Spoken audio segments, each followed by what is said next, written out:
struggling to survive this year. Man, y'all looked like you wanted to do something yesterday for a little bit. Oh, God. Anyway, on this push-tush thing, Doug must be a brother from another. He's half right. But, hey, come on now. The rules, they found a loophole in the rules. So before we get Refrigerator Perry out of retirement, playing for the Dolphins as quarterback, look it, man. The defense cannot push from behind. The big picture is just not fair. The offense could push, right? Doug's right. But the defense can't. So there's no way before, the fridge comes out of retirement at quarterback for the Dolphins, I'll sign him. We'll be doing push play every play. So that's where, when we get to our little later on our that Jalen sounds Hurts nice, conversation, but ain't gonna be no every play. I have some thoughts on that. All right, appreciate it. One more real quick.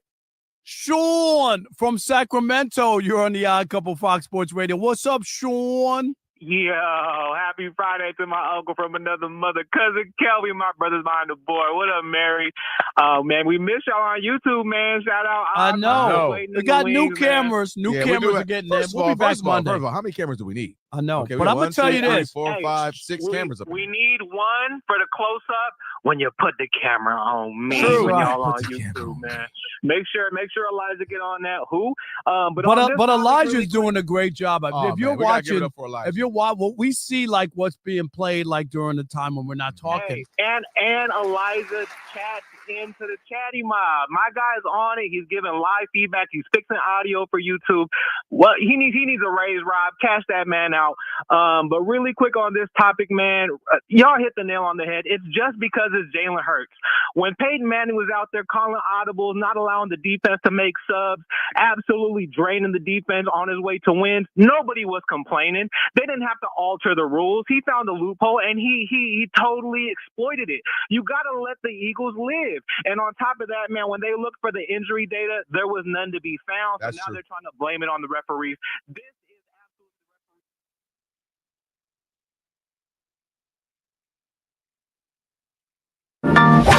1-1. He might have hit one out of the ballpark there. Out to right and deep. Second deck.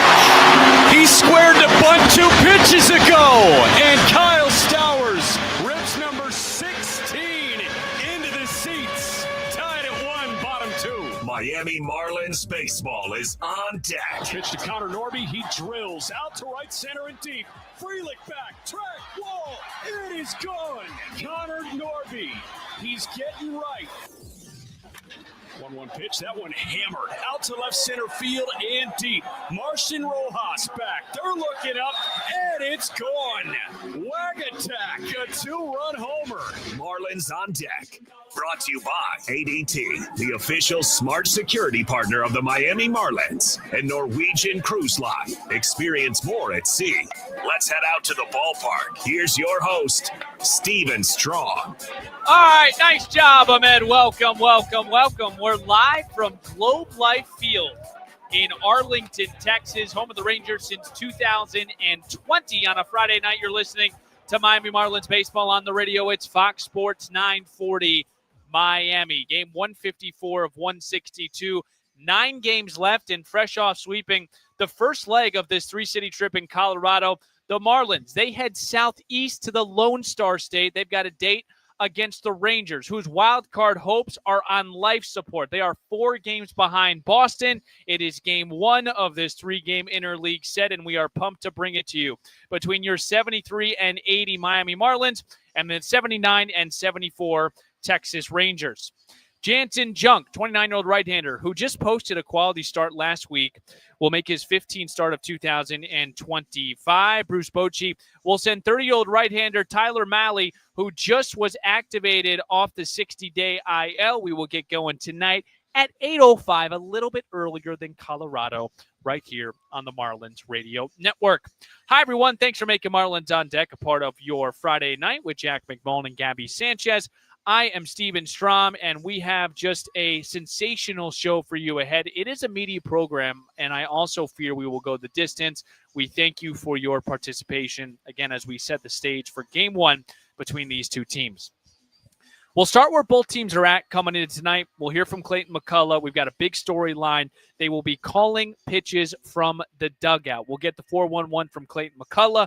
We'll also get you the count with Junk and Malley. Jack will jump in for segment 4. Storylines, X-Poll question today at Marlins Radio and Steve's guarantee to victory. So let's start with the home team, and that is the Texas Rangers. This is a team that went 16-9 in July. Everyone was thinking playoffs. Texas then went 14-14 in August, and they're actually a game over in September. But let's kind of fast forward to 5 days ago. Let's go to Sunday. At that time, the Rangers had won 6 straight. They were 2 games back of the Houston Astros and Seattle Mariners in both the division and the wild card race. But things have turned. Texas was just swept in a pivotal series in Houston. All 3 games were decided by less than 3 runs. All of a sudden, the Rangers sit 5 games back. They've got 9 games remaining to pull off what would be a miracle. This is what would need to happen for the Rangers. They would need to win at least 6 of their final 9 games, and then Boston would only have to win 1 of their final 9. 4-time World Series champion manager Bruce Bochy knows there's very little margin for error left in the year. Well, we know our backs are to the wall, and so it's how we have to look at it. We have nothing to lose. Go out there and give it everything we got to fight our way back in it and get back to playing good baseball, tighten up the defense a little bit, and get this pitching back to where it was and find a way, hopefully get on the roll, get back in this thing. We still have a little time, granted, not a lot. That margin of error has gotten real small. That was Bruce Bochy again, and he's right. The starting pitching has really carried Texas all season long.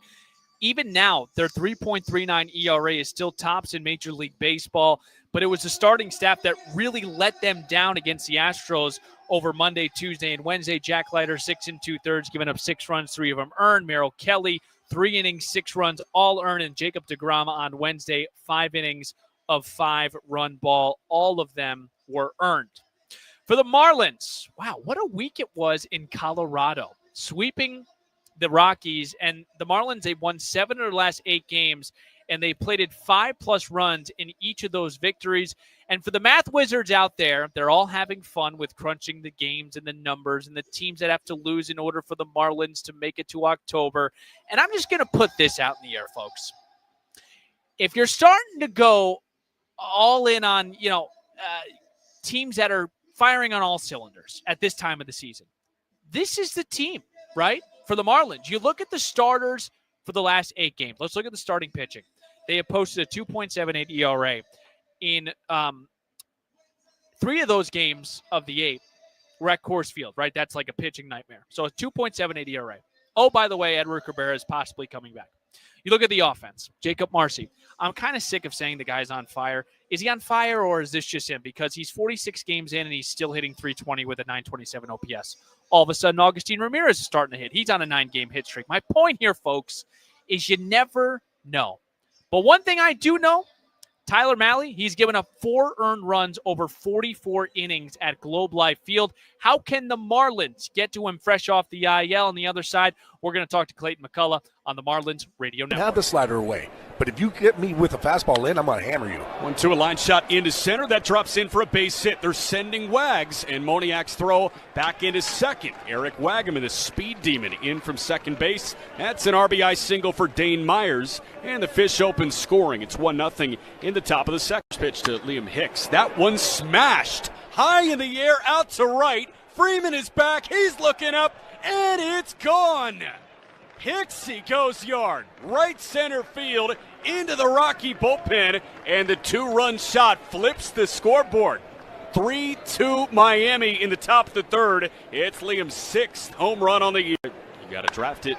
Otto, he tomahawks the ball high in the air out to left. No doubt about this one. It's flirting with the concourse in left center. Back-to-back jacks for the Fish. And Otto with home run number 15. A moonshot. 446. And it's 4-2 Fish in the third. 41 and 112. Payoff pitch. Bouncing ball left side. That is through the vacated left side of the infield for a base hit. Marcy scores. Beck's throw goes to second, so Augustine scores as well. It's a 2-run single for Liam Hicks. He's got a 4 RBI day, and he doubles the Marlins' advantage. It's 6-2 in the top of the 7th. Just hoping that there wasn't a ground ball hit to that side. First pitch to Troy Johnston, lined into straightaway center. That's in for a base hit. Moniak did not get a great read on that. He's got to play it on his backhand, and that allows Wagaman to score from second. So it's an RBI single for Troy Johnston. So he drills the ball high in the air, left center field. Beck is back. He's looking up, and that thing flies out of here. Heriberto Hernandez just drilled. License information, visit ADT.com. We're here with the skipper, Clayton McCullough. Your team is playing good ball. 7 of their last 8. Steven Strom here. Welcome into Marlins on Deck. But tonight you just revealed that you will be calling signs from the dugout. I first want to start with why now and why make it, I guess, public that you guys are doing this? This is a concept as a group we've talked a lot about, and I think back to like November, and I think even before that, other people like this has been a topic that's been kicked around internally this year. We've had a lot of discussions about that, and I felt like now was the right time to do this. As much that I think it took for me to feel comfortable doing it here. I felt there was some parts like getting our we had a new staff, we had a new pitching coaches for them to have an opportunity to really get to know the pitchers that we had here, and for them to have some just general comfort in the roles, responsibility, and how things are going. And now with 9 games left in the regular season, the more we asked ourselves, and we continue to ask the question, do we believe our pitchers over time will perform better if the pitches come from the dugout? And we kept coming back to yes.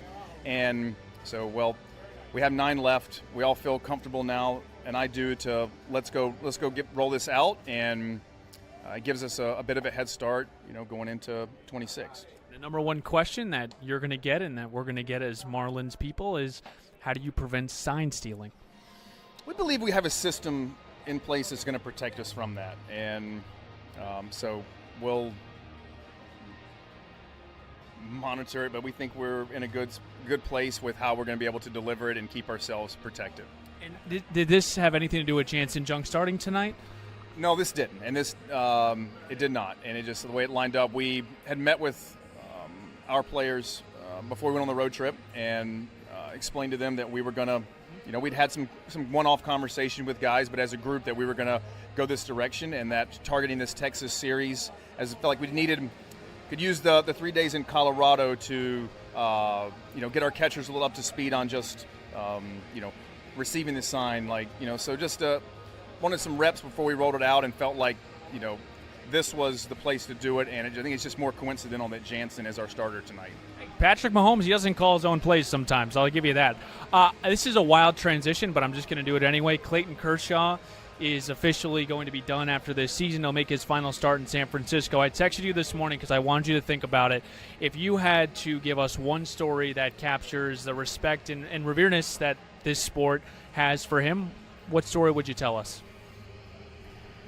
What I'll remember most about Kersh is the greatness on the field tells its own story. Right? And fortunate enough to really 4 years, have a front row seat watching Clayton do some amazing things, the 200 wins, and Dodgers career strikeout record. Like, those were, amazing. The competitor he is, but it's more the times I watched him in the outfield at 2 o'clock, and he's on a knee throwing batting practice to all the kids that are there. Or we're on the road and there's a lawn area, and Kersh is the one out there, pitching wiffle ball to all the kids. Like, him and Ellen are incredible people. I think their charitable efforts are well known, what they do for the community. So I think of Kersh more as like the great dad and husband that he is, and how much love he pours into his family. And that always, it's like a ton of respect for watching this guy compete the way he does, and then you see him off the field with his kids, and it's a whole nother person. It's a beautiful story. Thank you so much for the time, Clayton. Good luck tonight, and keep the go. Boys are rolling right now. Let's keep it going. Okay, thanks, Steven. All right, we'll back in 2 on the Marlins Radio Network. You can have the slider away. But if you get me with a fastball in, I'm going to hammer you. 1-2, a line shot into center. That drops in for a base hit. They're sending Wags, and Moniak's throw back into second. Eric Wagaman, the speed demon, in from second base. That's an RBI single for Dane Myers, and the Fish Open scoring. It's 1-0 in the top of the second. Pitch to Liam Hicks. That one smashed high in the air out to right. Freeman is back. He's looking up, and it's gone. Hicksy goes yard, right center field, into the Rocky bullpen, and the 2-run shot flips the scoreboard. 3-2 Miami in the top of the third. It's Liam's 6th home run on the year. You got to draft it. Otto, he tomahawks the ball high in the air out to left. No doubt about this one. It's flirting with the concourse in left center. Back-to-back jacks for the Fish. And Otto with home run number 15. A moonshot. 446. And it's 4-2 Fish in the third. 41 and 112. Payoff pitch. Bouncing ball left side. That is through the vacated left side of the infield for a base hit. Marcy scores. Beck's throw goes to second, so Augustine scores as well. It's a 2-run single for Liam Hicks. He's got a 4 RBI day, and he doubles the Marlins' advantage. It's 6-2 in the top of the 7th. I was hoping that there wasn't a ground ball hit to that side. First pitch to Troy Johnston, lined into straightaway center. That's in for a base hit. Moniak did not get a great read on that. He's got to play it on his backhand, and that allows Wagaman to score from second. So it's an RBI single for Troy Johnston. So he drills the ball high in the air, left center field. Tech event. Save up to 35% on HP printers and up to 40% on AI-powered HP PCs. That was easy. In-store, online, and on the app. Into 11/1. Select models only. Hey, this is Andrew Nardi, and you're listening to Marlins on Deck with Steven Strom on the Marlins Radio Network. Well, thank you, Andrew Nardi. Welcome back here to Marlins on Deck on a Friday night from Globe Life Field in Arlington, Texas. Ahmed Jordan back in the studio. Hitting the 1s and 2s, Jack McMullen. He'll join me in the next segment. Gabby Sanchez has a call with Jack. Thank you very much, Clayton McCullough. And a beautiful story on Clayton Kershaw. He will pitch for the final time in the regular season. And, again, he's going to retire after the 2025 years. An excellent story from Clayton McCullough on Clayton Kershaw, of course. McCullough knows Kershaw from his days in the Dodger organization. Let's get you out of the count. We will start with Jansen Junk, 29-year-old right-hander who will make his 15th start of the season, his 20th appearance. Junk is 6-3 with a 4.49 ERA, 98 in the third innings pitch, 68 Ks to 13 walks. He didn't factor on Saturday, but he threw well. It was a quality start against Washington, 6 frames, 3 runs, 4 punch-outs, 88 pitches, 58 for strikes. It was his first quality start since August 17th when he did it against the Boston Red Sox at Fenway Park. This will be his 3rd career appearance against Texas, his 2nd at Globe Life Field, and this would be maybe a little bit emotional for Jansen Junk. He debuted against the Texas Rangers in 2021. Tyler Mahle, 30-year-old right-hander from Newport Beach, California, former 7th-round pick in the 7th-round pick in the 2013 draft by the Reds. He pitched with the Twins as well. For Mahle, it's really been about staying on the field. That's been a struggle for him. He did sign a 2-year, $22 million deal with the Texas Rangers. This year, Mahle is 6-3 with a 2.34 ERA over 77 innings pitched, 14 starts. However, he's going to make his return off the 60-day IL. At first, it was labeled for Mahle shoulder fatigue, but then it was upgraded. That diagnosis changed to a rotator cuff strain. This is going to be his first outing since June. Mahle made 3 rehab starts. In his last one, 4 shutout with 6 Ks through 52 pitches. Mahle will feature a 4-seamer, a split, a cutter, and a slider. According to Bruce Bochy, 75 pitches for Mahle tonight against the Marlins. Junk, Mahle, they will feature a matchup on the mound. Marlins, they're hot right now, and they're still mathematically alive. We'll talk scenarios with Jack McMullen next, plus keys to victory and keys to another successful series on the road. We're playing baseball at 8:05 right here on the Marlins Radio Network. And have the slider away. But if you get me with a fastball in, I'm going to hammer you. 1-2, a line shot into center. That drops in for a base hit. They're sending Wags, and Moniak's throw back into second. Eric Wagaman, the speed demon, in from second base. That's an RBI single for Dane Myers, and the Fish Open scoring. It's 1-0 in the top of the second. Pitch to Liam Hicks. That one smashed high in the air out to right. Freeman is back. He's looking up, and it's gone. Hicksy goes yard, right center field, into the Rocky bullpen, and the 2-run shot flips the scoreboard. 3-2 Miami in the top of the third. It's Liam's 6th home run on the year. You got to draft it. Otto, he tomahawks a ball high in the air out to left. No doubt about this one. It's flirting with the concourse in left center. Back-to-back jacks for the Fish. And Otto with home run number 15. A moonshot. 446. And it's 4-2 Fish in the third. 41 and 112. Payoff pitch. Bouncing ball left side. That is through the vacated left side of the infield for a base hit. Marcy scores. Beck's throw goes to second. So Augustine scores as well.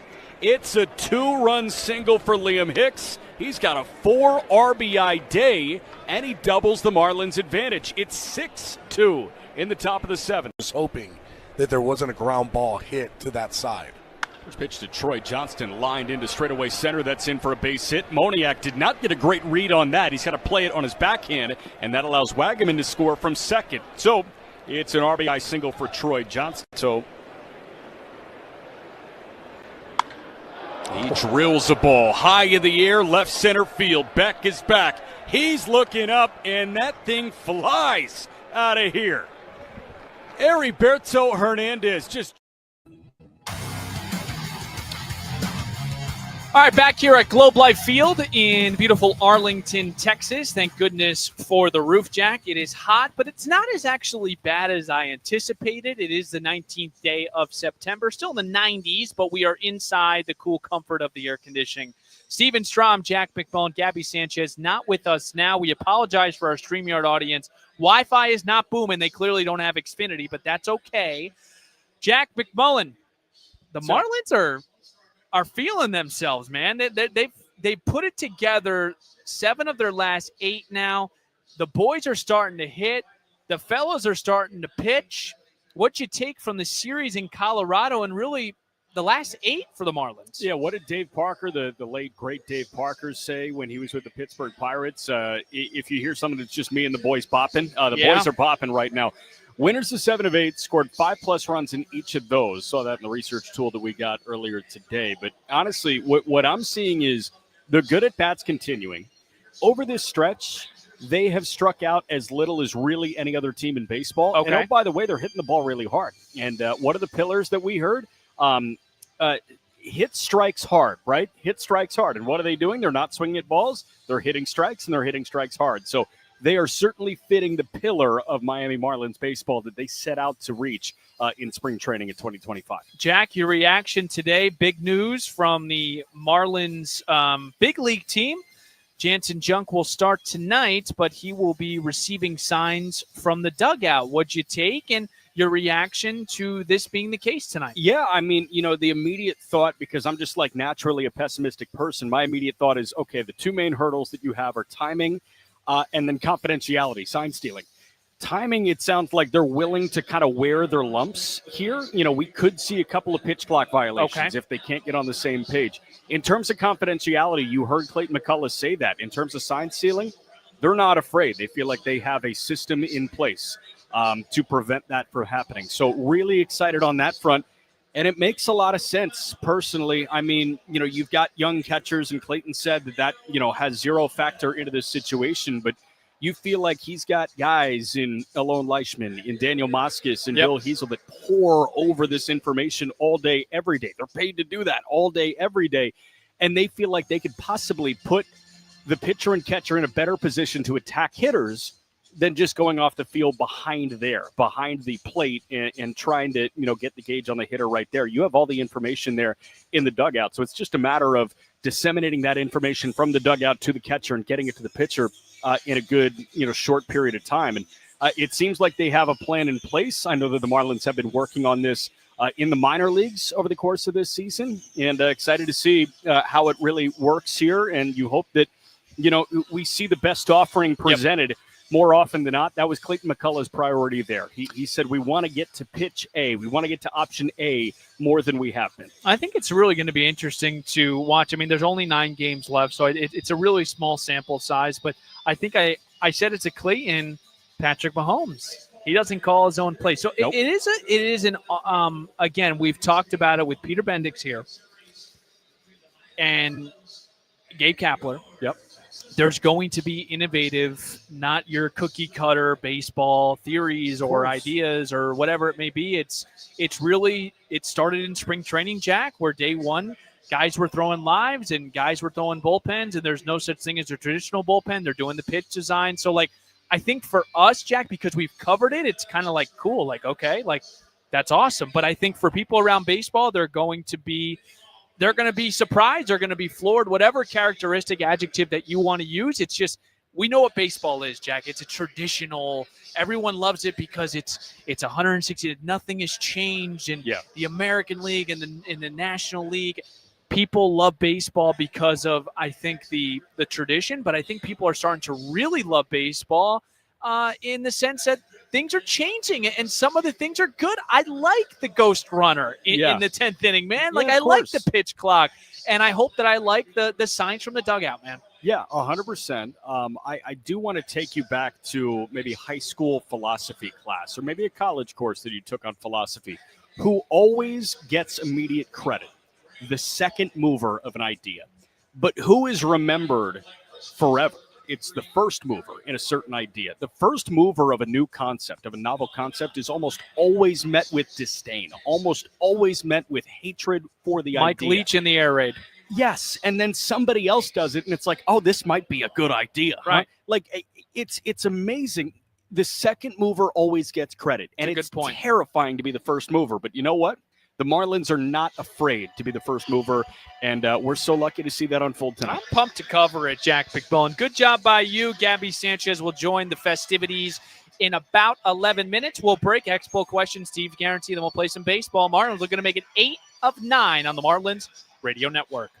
You can have the slider away, but if you get me with a fastball in, I'm going to hammer you. 1-2, a line shot into center. That drops in for a base hit. They're sending Wags, and Moniak's throw back into second. Eric Wagaman, the speed demon, in from second base. That's an RBI single for Dane Myers, and the Fish Open scoring. It's 1-0 in the top of the second. Pitch to Liam Hicks. That one smashed high in the air out to right. Freeman is back. He's looking up, and it's gone. Hicksy goes yard, right center field, into the Rocky bullpen, and the 2-run shot flips the scoreboard. 3-2 Miami in the top of the third. It's Liam's 6th home run on the year. You got to draft it. Otto, he tomahawks a ball high in the air out to left. No doubt about this one. It's flirting with the concourse in left center. Back-to-back jacks for the Fish. And Otto with home run number 15. A moonshot. 446. And it's 4-2 Fish in the third. 41 and 112. Payoff pitch. Bouncing ball left side. That is through the vacated left side of the infield for a base hit. Marcy scores. Beck's throw goes to second. So Augustine scores as well. It's a 2-run single for Liam Hicks. He's got a 4 RBI day, and he doubles the Marlins' advantage. It's 6-2 in the top of the 7th. I was hoping that there wasn't a ground ball hit to that side. First pitch to Troy Johnston, lined into straightaway center. That's in for a base hit. Moniak did not get a great read on that. He's got to play it on his backhand, and that allows Wagaman to score from second. So it's an RBI single for Troy Johnston. So he drills a ball high in the air, left center field. Beck is back. He's looking up, and that thing flies. Stream now. Happy Friday, everybody. Thanks for tuning in to the Marlins On Deck pregame show. I'm Steven Strom, guiding you to first pitch, 8:05. Game 1 of this 3-game set, and the second leg of this 3-city trip. Marlins swept the Colorado Rockies on Tuesday, Wednesday, Thursday. Now we will open up an interleague set with the Texas Rangers. Jansen Junk, Tyler Malley They will go opposite of each other. Let's get to our Expo question today. We will hear from Clayton Kershaw, who is going to retire after the 2025 season. Our Expo question today at Marlins Radio, his first punch-out, May 25th, 2008. Who'd he punch out as his first career punch? You make sure to vote at Marlins Radio. It is time for Steve's Guarantee. Batter up. Batter up. Let's play some ball. First pitch is moments away. Time now for Steve's Guarantees. So Tyler Mahle has a propensity to walk some batters, especially before this IL stint. Remember, this was originally shoulder fatigue, but it was diagnosed as a rotator cuff strain. So prior to that IL stint, he walked 11 batters over 28 innings pitched across 5 starts. I like the Marlins to draw 3 walks against a guy that hasn't pitched in a big league game since June. Again, 3 walks for the Miami Marlins. Folks, I hope you got the itch for first pitch, because when we come back, Jack McMullen paints a picture. Gabby Sanchez, he is ready to rock. Starting lineups in first pitch is right around the corner. Thanks for tuning in to the Marlins On Deck pregame show. I'm Steven Strom. Let's flip the M together. Miami Marlins baseball. It is next on the Marlins Radio Network.